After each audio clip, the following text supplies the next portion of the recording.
Ketika saya memulai video saya tentang siklus Milankovic dengan referensi ke Game of Thrones, saya tidak menyadari betapa tepatnya analogi saya itu.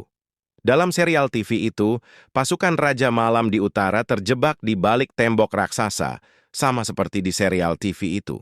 Ternyata, di bumi ada kekuatan es yang kuat di utara yang berusaha melepaskan diri dari batasnya dan bergegas ke selatan.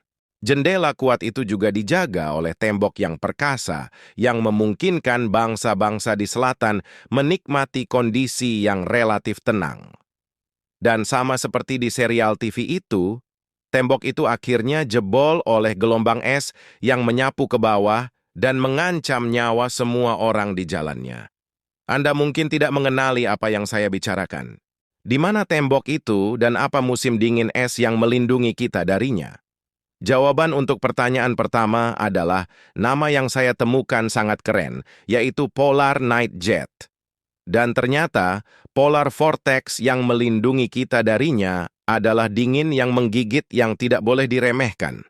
Apa itu Polar Vortex dan bagaimana Polar Night Jet melindungi kita darinya? Saya Akbar, dan Anda sedang menonton MR Inspiratif. Dan hari ini kita akan belajar lebih banyak tentang fenomena yang menghancurkan iklim ini, dan apa yang terjadi ketika Polar Night Jet runtuh dan Polar Vortex dilepaskan.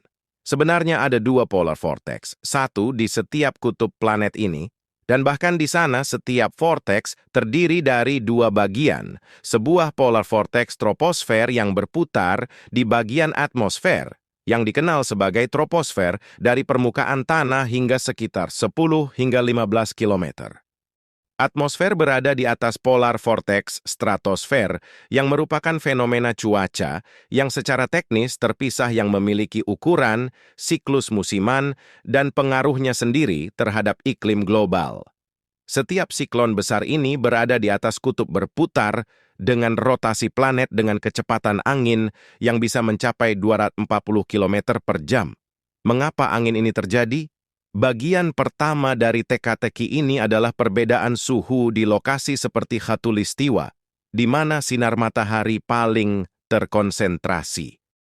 Udara dipanaskan dan mulai naik saat itu terjadi.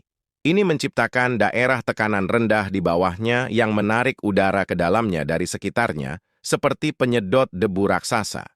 Sementara itu, di tempat-tempat seperti kutub di mana suhunya jauh lebih dingin, udara menyusut dan jatuh menciptakan zona tekanan tinggi di mana molekul udara ingin menyebar seperti sekumpulan anak sekolah yang dilepaskan ke lapangan terbuka. Jadi, secara alami, dengan dua kekuatan ini bermain, ada kecenderungan untuk udara bergegas dari kutub ke khatulistiwa. Angin dingin beku terus mencoba melarikan diri dari utara dan selatan. Kutub selatan model ini sedikit disederhanakan karena angin tidak bergerak dalam satu garis terus dari kutub ke khatulistiwa, melainkan karena udara dari khatulistiwa mendingin dan jatuh lebih cepat daripada kutub di sekitar lintang 30 derajat, dan udara dari kutub menghangat dan naik lebih cepat daripada khatulistiwa. Di lintang 60 derajat, ada 3 sel udara di setiap belahan bumi yang beredar di sel kutub. Massa udara di atas kutub dan sel Hadley. Massa udara di atas khatulistiwa, keduanya berputar didorong oleh suhu yang saya jelaskan sebelumnya. Namun sel tengah yang dikenal sebagai sel feral tidak didorong oleh suhu seperti gigi Laika, melainkan ditarik oleh rotasi dua sel lainnya dan berputar berlawanan dengan gerakan mereka.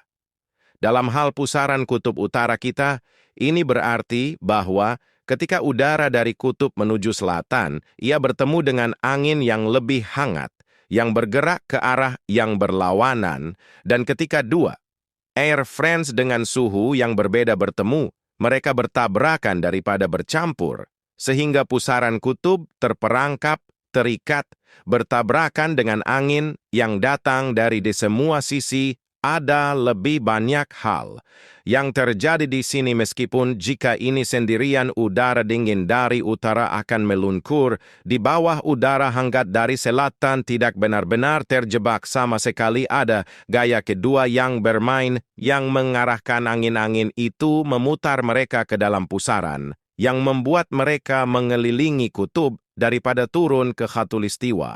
Dari mana putaran ini berasal itu?